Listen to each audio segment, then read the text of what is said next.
बिस्मिल्लाहिर्रहमानिर्रहीम अस्सलाम वालेकुम। This is Mishal Khan and welcome to the financial diary. Trading सिर्फ चार्ट देखने का नाम नहीं है, ट्रेडिंग एक आर्ट है और इस आर्ट का फाउंडेशन है price action. Indicators, signals, bots सब तब काम करते हैं जब आपको प्राइस एक्शन, प्राइस मूवमेंट समझ आता हो।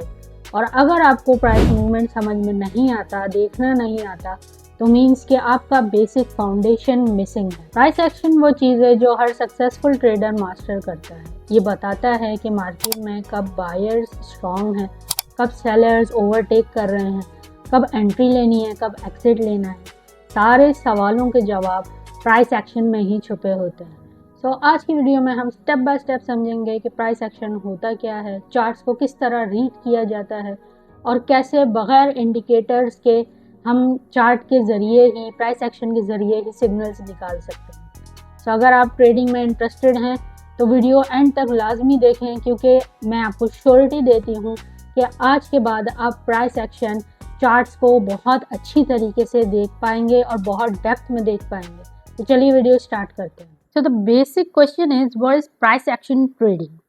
प्राइस एक्शन का मतलब होता है मार्केट की प्राइस मूवमेंट को समझना। हर कैंडल एक स्टोरी बताती है बायर्स और सेलर्स के फाइट की। हम यहाँ इंडिकेटर्स के पीछे नहीं भागते, हम प्राइस को डायरेक्ट रीड करते हैं। पुरानी प्राइस की जो मूवमेंट्स होती हैं, जो चार्ट पे आपको दिख रही होती हैं, पास्ट मूवमेंट वगैरह, उसके ज़रिए से उसको समझ के हम आगे की जो है प्रिडिक्शन बनाते हैं कि प्राइस ऊपर जाएगी या नीचे जाएगी। So the best part is कि इसमें कोई भी इंडिकेटर रिक्वायर्ड नहीं होता है। बगैर किसी इंडिकेटर के आप जो है प्रिडिक्ट कर सकते हैं कि प्राइस ऊपर जाने वाली है या नीचे जाने वाली है। और टोटली ये मार्केट साइकोलॉजी के ऊपर बेस्ड करता है कि बायर्स और सेलर्स के क्या सेंटिमेंट्स वगैरह चल रहे हैं, बायर्स क्या सोच रहे हैं, किस पॉइंट पे बायर्स क्या सोच रहे हैं, किस पॉइंट पे सेलर्स क्या सोच रहे हैं। सो इसके ऊपर ये डिपेंड करता है। So why traders love price action. Price action सबसे ज़्यादा पॉपुलर इसलिए है क्योंकि ये हर मार्केट में काम करता है, चाहे क्रिप्टो हो, फॉरेक्स हो या स्टॉक्स। ये रियल टाइम ट्रेडिंग बताता है जहाँ तुम प्राइस की लैंग्वेज समझते हो बगैर किसी डिले के। मतलब ये इसमें जो है आप देख सकते हैं सिंपल और क्लीन चार्ट्स होते हैं, कोई भी कॉम्प्लिकेटेड चीज़ें नहीं होती हैं, ना ही कि हम इंडिकेटर्स लगाकर इसको ओवर कॉम्प्लिकेट कर रहे होते हैं। सारे टाइम फ्रेम्स के ऊपर ऑलमोस्ट वर्क कर रहा होता है, चाहे आप स्विंग ट्रेडिंग कर रहे हैं, चाहे इंट्राडे कर रहे हैं, चाहे पोजीशन ट्रेडिंग कर रहे हैं, चाहे आप स्कैल्पिंग कर रहे हैं, हर टाइम फ्रेम के ऊपर प्राइस एक्शन वर्क करता है। और जैसे कि मैंने पहले भी बताया कि मार्केट के सेंटिमेंट को ये रिफ्लेक्ट करता है और प्योरली साइकोलॉजी के ऊपर बेस्ड होता है। सो अब बात करते हैं मार्केट स्ट्रक्चर के बारे में। मार्केट कभी भी एक सीधी लाइन के अंदर मूवमेंट नहीं देता है, कभी वो अपवर्ड मूवमेंट देता है, कभी डाउनवर्ड मूवमेंट देता है। तो ये हम किस तरह फाइंड करते हैं कि मार्केट अपवर्ड जा रही है, डाउनवर्ड जा रही है या साइडवेज में है। मार्केट तीन तरह से मूव करता है, एक है अपवर्ड मूवमेंट, एक है साइडवेज मूवमेंट और एक है डाउनवर्ड मूवमेंट। सो हम किस तरह ये फाइंड आउट कर सकते हैं कि मार्केट कब जो है अपवर्ड मूवमेंट दे रहा है, कब साइडवेज है, कब डाउनवर्ड मूवमेंट दे रहा है। हम ये आइडेंटिफाई करते हैं हायर हाइज और हायर लोस के ज़रिए, लोअर हाइज और लोअर लोस के ज़रिए। अगर मार्केट कंटिन्यूसली हायर हाइज और हायर लोज बना रहा है तो मतलब मार्केट अप ट्रेंड में है, और अगर मार्केट कंटिन्यूसली लोअर हाइज और लोअर लोज बना रहा है तो मतलब मार्केट डाउन ट्रेंड में है। तो यहाँ पर आप देख सकते हैं, यहाँ से मार्केट ऊपर गया, इसने हाई बनाया, उसके बाद मार्केट नीचे आया, यहाँ पर इसने लो बनाया, दोबारा ऊपर गया, तो ये जो हाई है ये प्रीवियस हाई से ऊपर है। आप देख सकते हैं ये वाला हाई यहाँ बना है और ये वाला हाई यहाँ बना है, तो ये बन गया हायर हाई। इसके बाद मार्केट दोबारा नीचे आया। अब आप देख सकते हैं कि ये जो लो इसने बनाया है ये प्रीवियस लो से ऊपर है, तो ये बन गया हायर लो। इसी तरह मार्केट ऊपर गया, यहाँ पर इसने हाई लगाया, प्रीवियस हाई से ऊपर है, तो ये हायर हाई बन गया। इसके बाद मार्केट नीचे आई, हायर लो बनाया, तो इससे आप अंदाज़ा लगा सकते हैं कि कंटिन्यूसली अगर हायर हाइज और हायर लोज बन रहे हैं तो मार्केट अपवर्ड ट्रेंड में। इसके बाद आप देख सकते हैं कि मार्केट ने जो लास्ट हायर हाई बनाया है उसको ब्रेक करके वो ऊपर नहीं जा पा रहा है, विच मीन्स कि यहाँ पर मार्केट अब साइडवेज हो चुका है। और नीचे भी आप देख सकते हैं कि हायर लो जो बना था लास्ट, उसको भी मार्केट ब्रेक नहीं कर पा रहा है। अब जब तक मार्केट इस लाइन को तोड़कर ऊपर नहीं निकल जाती या इस लाइन को तोड़कर नीचे नहीं निकल जाती, हम ये डिटरमाइन नहीं कर सकते कि ट्रेंड इधर कंटिन्यू होगा या रिवर्स हो जाएगा। सो अब आप देख सकते हैं कि मार्केट साइडवेज था, उसके बाद मार्केट ने इस पॉइंट पे अपने रेजिस्टेंस को ब्रेक किया और जो लास्ट लो बनाया था उसके नीचे इसने closing they the, which means कि अब जो है मार्केट रिवर्स कर गया है। अब हमारे पास डाउन ट्रेंड स्टार्ट हो गया है। सो ये हमारे पास हाई आ गया, ये हमारे पास लो आ गया। इसके बाद हमारे पास बना है लोअर हाई, क्योंकि ये जो हाई है ये इस हाई के नीचे बना है तो ये हो गया लोअर हाई। इसी तरह हमारे पास नेक्स्ट बनता है लोअर लो, क्योंकि हमारा जो पिछला लो बना था वो इसके ऊपर बना था। इसके बाद दोबारा हमारे पास लोअर हाई बनता है और आप यहाँ पर देख सकते हैं कि जो पिछला हाई बना था वो ऊपर बना था और ये वाला इसके नीचे बना है, इसलिए इसको लोअर हाई कहें। सो इस तरह हम जो है ट्रेंड को आइडेंटिफाई कर सकते हैं, मार्केट के स्ट्रक्चर को हम इस तरह से रीड कर सकते हैं और मार्केट के स्ट्रक्चर को रीड करना बहुत ज़्यादा इम्पॉर्टेंट होता है। उसी के बेसिस के ऊपर जो है आप ट्रेड लेते हैं। कभी भी आप जो है मार्केट के अगेंस्ट ट्रेड ना लें, मार्केट के साथ ही जो है आपको ट्रेड लेनी ज़रूरी है, क्योंकि अगर आप जो है मार्केट के अगेंस्ट ट्रेड लेंगे तो आपको काफ़ी ज़्यादा लॉसेस हो सकते हैं। तो पहले आइडेंटिफाई करें, अगर मार्केट अप ट्रेंड में है, अगर मार्केट बुलिश है तो आपने जो है ऊपर की तरफ ही ट्रेड लेनी है, आपने लॉन्ग ही करना है, आपने शॉर्ट सेलिंग नहीं करनी है। और अगर मार्केट नीचे की तरफ डाउनवर्ड मूवमेंट दे रहा है, बेरिश है, तो आप जो है शॉर्ट सेलिंग कर सकते हैं। So next we have support and resistance zone. Support और रेजिस्टेंस क्या होता है, यहाँ पर मैं आपको एक बॉक्स बना के समझाती हूँ कि सपोर्ट और रेजिस्टेंस एक्चुअल में होता क्या है। लेट्स सपोज एक बॉक्स है और मेरे पास एक बॉल है। अगर मैं इस बॉल को इस बॉक्स के अंदर उछालूं ज़ोर से तो क्या होगा, बॉल नीचे जाएगी। यहाँ इसका फ्लोर है और यहाँ इसका सीलिंग है। बॉल नीचे जाके फ्लोर से टकराएगी और वापस ऊपर की तरफ बाउंस करेगी, सीलिंग से जाकर टकराएगी, दोबारा फ्लोर की तरफ नीचे आएगी, फ्लोर से टकराई, दोबारा सीलिंग पे जाएगी। तो यहाँ पर फ्लोर क्या है, फ्लोर हमारे पास है सपोर्ट और सीलिंग हमारे पास है रेजिस्टेंस। और बॉल क्या है, मार्केट में जो बॉल है, बॉल का काम प्राइस कर रही होती है। प्राइस नीचे गिरती है, सपोर्ट के पास आती है तो सपोर्ट से बाउंस करते हुए ऊपर चली जाती है, फिर जाती है रेजिस्टेंस को टच करती है, उसके बाद वो नीचे की तरफ आना शुरू कर देती है, दोबारा सपोर्ट तक आती है, बाउंस करती है, ऊपर जाती है, रेजिस्टेंस के पास जाती है और फिर दोबारा नीचे आना शुरू कर देती है। और एक पॉइंट आता है, या तो रेजिस्टेंस को ब्रेक कर देती है या तो सपोर्ट को ब्रेक कर देती है। सो सपोर्ट क्या है, price tends to bounce here, resistance क्या है, price tends to reverse here. So let's suppose we have support here and we have resistance over here. So price क्या करती है, प्राइस नीचे आएगी, यहाँ से बाउंस ऑफ करके दोबारा ऊपर जाएगी रेजिस्टेंस के पास, अब यहाँ से रिवर्स करके दोबारा नीचे आएगी, फिर सपोर्ट से बाउंस करके ऊपर जाएगी। एक पॉइंट आएगा कि या तो रेजिस्टेंस को ये ब्रेक कर देगी या तो सपोर्ट को ब्रेक कर देगी। सो लेट्स सपोज होता क्या है कि यहाँ से प्राइस रिवर्स करके नीचे आती है और अपने सपोर्ट को ब्रेक कर देती है। अब अगर प्राइस दोबारा रीटेस्ट करे सपोर्ट को और यहाँ से नीचे जाना स्टार्ट करे तो आप इस पॉइंट से अपनी ट्रेड ले सकते हैं। इसी तरह अगर प्राइस ऊपर आते हुए रेजिस्टेंस को ब्रेक कर दे, दोबारा इसको रीटेस्ट करे और फिर ऊपर जाने लगे तो इस पॉइंट से आप जो है अपनी ट्रेड ले सकते हैं, लॉन्ग की आप यहाँ से ट्रेड ले सकते हैं। सो यहाँ पर अगर आप देखें तो we have support over here and resistance over here. यहाँ पर प्राइस एक बार आई, इसने टच किया सपोर्ट जोन को, दोबारा ऊपर चली गई। यहाँ पर दूसरी बार आई, सपोर्ट जोन को टच किया, दोबारा ऊपर चली गई। इसी तरह अगर आप देखें तो प्राइस जो है रेजिस्टेंस जोन के पास आती है और यहाँ से नीचे गिर जाती है, दूसरी बार आती है रेजिस्टेंस जोन पे, नीचे गिर जाती है, तीसरी बार आती है, नीचे गिर जाती है। सो इस तरह हम जो है अपने सपोर्ट और रेजिस्टेंस को आइडेंटिफाई कर सकते हैं।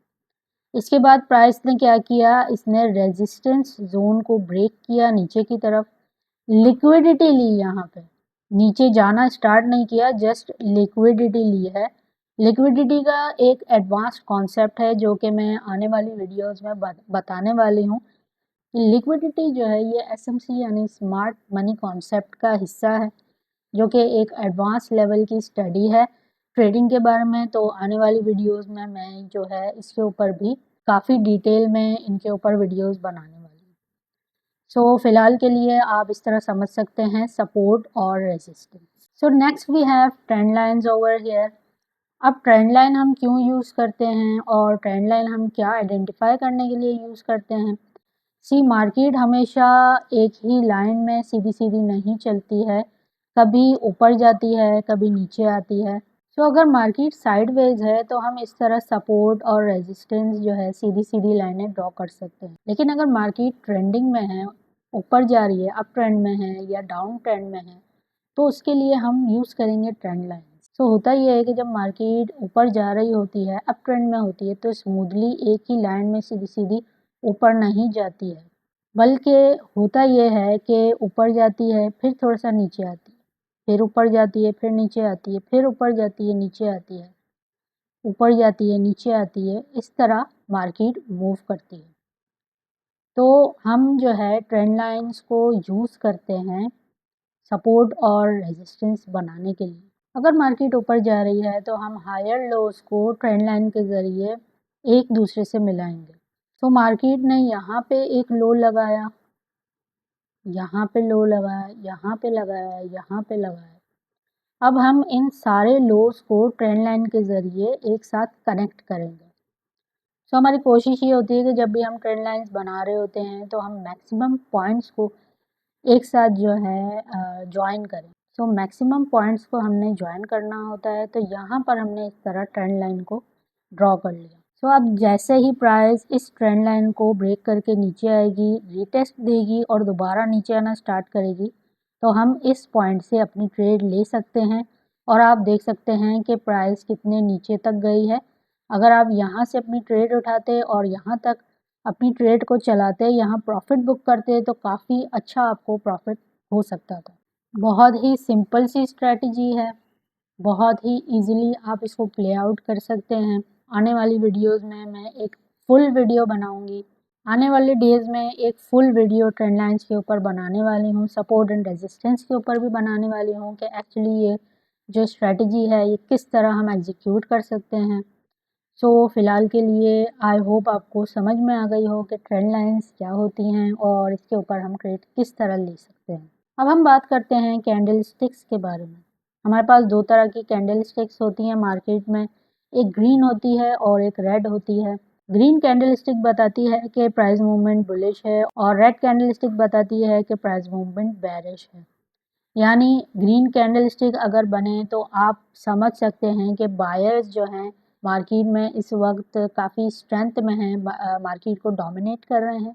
और अगर रेड कैंडल बन जाए तो आप समझ सकते हैं कि सेलर्स जो है मार्केट को डोमिनेट कर रहे हैं और अभी सेलर्स की स्ट्रेंथ ज़्यादा है। सो अब बात करते हैं कि कैंडल एक्चुअली बनती किस तरह है। सो कैंडल स्टिक के ऊपर ये जो पार्ट होता है जो कि बहुत एक पतला सा स्टिक जैसा होता है, जैसे ये वाला पार्ट, इसको कहते हैं विक। और ये बड़ा से जो पार्ट होता है कैंडल स्टिक के अंदर, इसको कहते हैं बॉडी। सो अब बात करते हैं कि ग्रीन कैंडल किस तरह फॉर्म होती है। ग्रीन कैंडल का हाई यहाँ पे होता है इस पॉइंट पे, लो इस पॉइंट पे होता है। ग्रीन कैंडल की प्राइस जो है ओपन इस पॉइंट पे होती है और क्लोज जो है इस पॉइंट पे होती है। इसी तरह रेड कैंडल का हाई सेम होता है, लो भी सेम होता है, लेकिन रेड कैंडल ओपन जो है ऊपर की तरफ होती है, यानी इस पॉइंट के ऊपर ओपन होती है और इस पॉइंट के ऊपर क्लोज हो जाती है। तो हमारे पास कैंडल सिर्फ एक तरह की नहीं होती है, हमारे पास काफ़ी तरह की कैंडल्स होती हैं और हर कैंडल के ऊपर एक साइकोलॉजी होती है। हर कैंडल जो है कुछ ना कुछ बात बताना चाह रही होती है मार्केट के बारे में, कुछ ना कुछ डायरेक्शन देना चाह रही होती है, जिसको देखकर आप समझते हैं कि मार्केट ऊपर जाने वाला है या नीचे जाने वाला है। तो अभी हम बात करते हैं कुछ पॉपुलर कैंडलस्टिक पैटर्न्स के बारे में। As I said, there are many candlestick patterns, there are many types of candles. Single candlestick pattern होते हैं हमारे पास, डबल होते हैं, ट्रिपल होते हैं, बुलिश कैंडलस्टिक पैटर्न्स भी होते हैं, बेरिश कैंडलस्टिक पैटर्न्स भी होते हैं। सो यहाँ सबके बारे में तो इस वक्त मैं इस वीडियो में बात नहीं कर सकती। आने वाली वीडियोस में मैं डिटेल में आपको बताऊंगी कि किस किस तरह की कैंडल्स होती हैं, उनकी साइकोलॉजी क्या होती है, किस तरह बनती है। तो यहाँ पर बात करते हैं कि ये जो सारे कैंडलस्टिक पैटर्न्स जो यहाँ पर आपको नज़र आ रहे हैं, ये बेसिकली सिंगल कैंडलस्टिक पैटर्न हैं और बेरिश जो है कैंडलस्टिक पैटर्न्स हैं। तो फर्स्ट हम बात करते हैं हैंगिंग मैन के बारे में। लेट्स सपोज ये सपोर्ट जोन है और ये है रेजिस्टेंस जोन। मार्केट यहाँ से ऊपर जाती है और इस पॉइंट के ऊपर सेलर्स एक्टिवेट हो जाते हैं, जो कि प्राइस को नीचे की तरफ गिराने की कोशिश करते हैं। उसके बाद बायर्स जो हैं दोबारा यहाँ से स्ट्रेंथ दिखाते हैं और प्राइस जो है यहाँ तक आती है और क्लोज हो जाती है। तो इस तरह बनता है हैंगिंग मैन। लेकिन ये बताता ये है कि इस पॉइंट पे सेलर्स बहुत ज़्यादा एक्टिव हैं और मार्केट नीचे गिरने वाली है। सो अगर हैंगिंग मैन का लो ब्रेक करके कोई कैंडल क्लोजिंग दे देती है तो आप उस पॉइंट से अपनी ट्रेड को लेके चल सकते हैं। सब बात करते हैं शूटिंग स्टार की। ये भी एक बेरिश कैंडलस्टिक पैटर्न होता है। अगर ये रेजिस्टेंस जोन के पास बन जाए तो इसका मतलब ये होता है कि मार्केट अभी रिवर्सल दिखाने वाला है। यहाँ पर जो है सेलर्स बहुत ज़्यादा एक्टिव हैं और मार्केट को गिराने की कोशिश कर रहे हैं। सो अगर कोई कैंडल इसके लो को ब्रेक करके नीचे क्लोजिंग दे देता है तो आप अपनी शॉर्ट ट्रेड जो है यहाँ पे खोल सकते हैं और जो लास्ट आपका सपोर्ट बना है वहाँ तक आप अपनी ट्रेड को लेके चल सकते। इसके बाद ग्रेवस्टोन डोजी आ जाता है हमारे पास। ये भी अगर रेजिस्टेंस के पास आपको दिख जाए तो इसका मतलब ये होता है कि मार्केट रिवर्सल लेने वाला है और इसी तरह अगर इसके लो को ब्रेक करके कोई कैंडल क्लोजिंग दे देता है आप अपनी ट्रेड को लेके चल सकते। अब बात करते हैं बेरिश स्पिनिंग टॉप की। इस कैंडल में विक्स जो है एक बराबर होती हैं और काफ़ी लंबी लंबी होती हैं और इसकी जो बॉडी होती है वो छोटी सी होती है। इसका मतलब ये होता है कि बायर्स और सेलर्स कंफ्यूज हैं कि मार्केट को किस तरफ लेके जाना है। सो अगर ये रेजिस्टेंस के पास बनता है और एक बड़ी सी कैंडल इसके लो को ब्रेक कर देती है तो आप जो है समझ सकते हैं कि मार्केट यहाँ से रिवर्स करने वाली है और नीचे आप जो है इसके ब्रेक होने पे और नेक्स्ट कैंडल के क्लोज होने पे आप शॉर्ट ट्रेड लेके चल सकते हैं। सो नेक्स्ट हमारे पास आ जाते हैं चार्ट पैटर्न्स। बहुत ज़्यादा इंटरेस्टिंग होते हैं चार्ट पैटर्न्स। चार्ट पैटर्न्स के ऊपर जो है ट्रेड करना बहुत ज़्यादा प्रॉफिटेबल होता है, बहुत इजी होते हैं चार्ट के ऊपर आइडेंटिफाई करना। इनको काफ़ी इजी होता है अगर आपको अच्छे से इसके ऊपर ग्रिप हो तो। So we have double top, double bottom, head and shoulders, inverted head and shoulders, rising wedge, falling wedge और इसके अलावा और भी काफ़ी सारे चार्ट पैटर्न्स होते हैं जो कि बहुत अच्छे से वर्क करते हैं। काफ़ी अच्छा प्रॉफिट हो सकता है अगर आप चार्ट पैटर्न्स के ऊपर ट्रेड करें। सो आने वाली वीडियोस में सारे चार्ट पैटर्न्स के बारे में बताने वाली हूँ और उनकी साइकोलॉजी के ऊपर भी बात करेंगे कि किस तरह ये फॉर्म हो सकते हैं, क्योंकि हर एक पैटर्न जो है, चाहे हर एक कैंडलस्टिक हो, चाहे हर एक चार्ट पैटर्न हो, इनके पीछे एक ना एक साइकोलॉजी होती है जिसके बिना पर ये बनते हैं। सो डबल टॉप में होता क्या है कि अगर रेजिस्टेंस जोन के ऊपर आपको इस तरह का कोई पैटर्न मिल जाए कि मार्केट ऊपर जा रही है, रेजिस्टेंस को टच किया, नीचे आई, दोबारा सेम पॉइंट पे रेजिस्टेंस को टच किया और नीचे आई, और इस लाइन को अगर ब्रेक करके नीचे जाती है तो आप अपनी शॉर्ट की ट्रेड ओपन कर सकते हैं और लास्ट सपोर्ट तक लेके जा सकते हैं। इसी तरह हेड एंड शोल्डर्स भी प्ले करता है। अगर आपको रेजिस्टेंस के ऊपर ये मिल जाए, जैसे मार्केट ऊपर जा रही है, नीचे आई, दोबारा ऊपर गई, रेजिस्टेंस से रिवर्स होके नीचे आई, दोबारा ऊपर गई और उसी पॉइंट से जहाँ पहले एक इसने शोल्डर बनाया था, उसी पॉइंट से अगर नीचे आती है और नेक लाइन, ये नेक लाइन होती है, ये शोल्डर होता है, ये हेड होता है।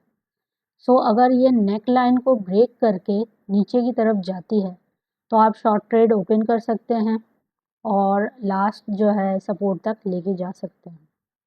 इसी तरह राइजिंग वेज पैटर्न है हमारे पास। डबल बॉटम जो है हमारे पास सपोर्ट के ऊपर फॉर्म होता है और जैसे लेट्स सपोज मार्केट जो है गिरती हुई आ रही है, सपोर्ट के ऊपर इसने बाउंस कर दिया, एक पॉइंट तक गई, दोबारा नीचे आई, सेम पॉइंट से इसने बाउंस किया। अगर ये इस नेक लाइन को ब्रेक करती है तो आप जो है लॉन्ग ट्रेड अपनी ओपन कर सकते हैं। इसी तरह हमारे पास इन्वर्टेड हेड एंड शोल्डर्स है, सेम काम करता है, आपको सपोर्ट पे ही मिलेगा। फॉलिंग वेज जो है हमारे पास वो भी बुलिश चार्ट पैटर्न है। अगर ये आपको फॉर्म होता हुआ मिल जाए तो आप जो है बुलिश ट्रेड ओपन कर सकते हैं, लॉन्ग ट्रेड ले सकते हैं, काफ़ी प्रॉफिट इनसे आप अच्छे से बना सकते हैं। तो ये रियल चार्ट है हमारे पास, हम रियल चार्ट के ऊपर आ गए हैं। बिटकॉइन का चार्ट है और यहाँ पर मैं आपको डबल बॉटम की एग्जांपल दिखाने वाली हूँ। आप देख सकते हैं कि मार्केट नीचे गिरते हुए आई, सपोर्ट के पास, यहाँ से बाउंस की, इसने नेकलाइन बनाई, दोबारा नीचे आई, दोबारा ऊपर गई, नेकलाइन को ब्रेक किया और यहाँ से आप देख सकते हैं कि कितना अच्छा ऊपर तक इसने मूव दिया है। अब हम डबल टॉप की एग्जांपल भी देख लेते हैं। आप देख सकते हैं यहाँ से मार्केट ऊपर की तरफ गई, रेजिस्टेंस के पास इसने दोबारा से रिवर्सल लिया है, नीचे आई, इसने नेकलाइन बनाई, दोबारा ऊपर गई, रेजिस्टेंस से दोबारा रिवर्सल लेके नेकलाइन इसने ब्रेक किया और इसके बाद आप देख सकते हैं कि इसने कितना अच्छा नीचे तक मूव दिया। तो चार्ट पैटर्न्स यहाँ पर बहुत अच्छे से वर्क करते हैं। आप चाहें तो इनके ऊपर ट्रेड लेके काफ़ी प्रॉफिटेबल हो सकते हैं। So next we have entry and exit techniques. कि किस तरह आपने एंट्री लेनी है, किस तरह एग्ज़िट लेनी है। कुछ ग्राउंड रूल्स होते हैं जिनके ऊपर आपने एंट्री और एग्ज़िट लेना होता है और अगर आप प्रॉफिटेबल बनना चाहते हैं तो आपने मेक श्योर करना है कि आपने जो रूल्स सेट किए हुए हैं जब तक वो प्ले ना हो आप जो है एंट्री ना लें, ना ही आप एग्ज़िट लें। सो यहाँ पर हम बात करते हैं पहले रूल की, वो है एंट्री आफ्टर कंफर्मेशन कैंडल। जैसे कि मैंने आपको बताया कैंडलस्टिक पैटर्न्स कुछ होते हैं जो कि बेरिश होते हैं, कुछ कुछ बुलिश होते हैं। तो अगर हम रेजिस्टेंस के पास हैं और यहाँ पर एक बेरिश कैंडल बन जाता है तो आप जो है ये मान सकते हैं कि अब मार्केट जो है रिवर्सल लेने वाला है और आप जो है ट्रेड ले सकते हैं। स्टॉप लॉस आपने जो है लाजमी लगाना है, स्टॉप लॉस के बगैर आपने कभी भी ट्रेड नहीं लेना है। और स्टॉप लॉस लगाना कहाँ है, जहाँ पर स्ट्रक्चर बन रहा है। लेट सपोज यहाँ से मार्केट गिर रही है तो आपने स्टॉप लॉस कहाँ लगाना है, रेजिस्टेंस के ऊपर लगाना है, इस पॉइंट पे। इसी तरह अगर आप देख रहे हैं कि मार्केट यहाँ से ऊपर जा रही है सपोर्ट लेके तो आपने सपोर्ट के नीचे स्टॉप लॉस लगाना है। एंड तीसरा रूल क्या है, अगर आपने लेट सपोज एक शॉर्ट की ट्रेड ली हुई है, यहाँ से आपने ट्रेड उठाई है शॉर्ट की, तो आप जो है इसको प्रीवियस लो तक लेके चल सकते हैं और इसका प्रीवियस लो क्या था, ये था।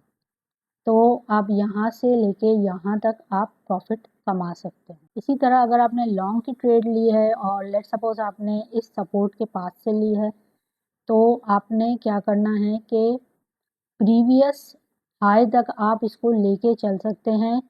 यानी प्रीवियस हाई क्या था, ये था, तो आप इस पॉइंट तक इस ट्रेड को लेके चल सकते हैं। अब इसके ऊपर ये मज़ीद निकल रहा है, इसको छोड़ दें क्योंकि अगर आप इसके चक्रों में पड़ेंगे तो अपना लॉस भी करवा सकते हैं।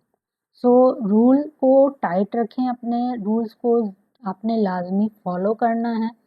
चाहे ट्रेड भले कितनी भी ऊपर निकल रही हो, अगर आपने रूल सेट किया हुआ है कि आप जो है प्रीवियस हाई या प्रीवियस लो तक अपनी ट्रेड को लेके चलेंगे, तो आप जो है वहीं पर आप अपनी एंट्री रखें और उसके बाद जो है आप दोबारा प्लान कर सकते हैं कि और ऊपर कितना लेके जाना है।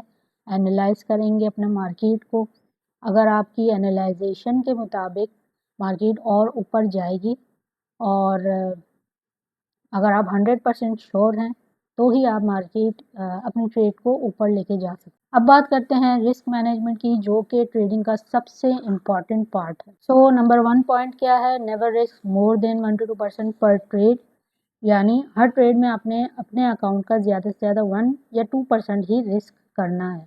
फॉर एग्जांपल, अगर आपके अकाउंट में $1000 हैं तो एक ट्रेड में सिर्फ 10 या $20 आप यूज़ कर सकते हैं। इससे अगर आपकी 5 से 6 ट्रेड्स भी गलत हो जाएं, अकाउंट हमेशा सेफ रहे। सेकंड पॉइंट है हमारे पास, always define stop loss and take profit. Stop loss लगाना एक ट्रेडर का सीट बेल्ट है। जब आप ट्रेड खोलते हो पहले डिसाइड करो, अगर प्राइस इस लेवल से नीचे गया तो trade close. Without stop loss एक गलती पूरे अकाउंट को उड़ा देती है। स्टॉप लॉस मार्केट के स्ट्रक्चर के पीछे लगाना, रैंडम नंबर मत यूज़ करना। जैसे कि मैं आपको पहले ही बता चुकी हूँ कि स्टॉप लॉस अगर आपने ट्रेड रेजिस्टेंस के पास चली है तो स्टॉप लॉस आपने रेजिस्टेंस के ऊपर लगाना है, अगर सपोर्ट के पास चली है तो स्टॉप लॉस आपने सपोर्ट के नीचे लगाना है। Next we have risk to reward ratio. ये सबसे ज़्यादा पावरफुल कॉन्सेप्ट है। हर ट्रेड में अपना रिस्क टू रिवॉर्ड रेशियो 1:2 या 1:3 आप रख सकते हैं। मतलब अगर आप $10 रिस्क कर रहे हो तो टारगेट कम से कम $20 से $30 तक का रखना। इस तरह एक लॉस भी नेक्स्ट 2 विंस से कवर हो जाता है। Next we have don't over trade. मतलब ये कि ज़्यादा ट्रेड्स लेना या रिवेंज ट्रेडिंग करना सबसे बड़ी गलती है। एक दिन में 2 से 3 हाई क्वालिटी सेटअप्स लो बस। मार्केट हमेशा रहेगा, लेकिन कैपिटल अगर आपने लूज कर दिया तो वापस नहीं आएगा। Next we have accept losses calmly. Losses trading का पार्ट हैं। हर प्रो ट्रेडर लॉस फेस करता है। फर्क सिर्फ इतना होता है कि प्रो ट्रेडर स्मॉल लॉस लेता है, बिगिनर बिग लॉस लेता है। इमोशनली कंट्रोल में रहना रिस्क मैनेजमेंट का एक हिस्सा है। And lastly, diversify your capital. अपना सारा पैसा एक ही कॉइन या एक सेटअप में मत डालो। अगर बीटीसी डंप कर गया तो पूरा अकाउंट डाउन हो जाएगा। मल्टीपल पेयर्स या मल्टीपल सेटअप्स यूज़ करो ताकि रिस्क स्प्रेड हो। अब आपको पता चल गया कि प्राइस एक्शन ट्रेडिंग कैसे काम करती है। अब आपने प्रैक्टिस करनी है। बीटीसी या इथेरियम के चार्ट्स पे स्ट्रक्चर और कैंडल्स को रीड करो। अगर वीडियो पसंद आए तो लाइक करें और चैनल पर नहीं हो तो सब्सक्राइब करें। Thank you.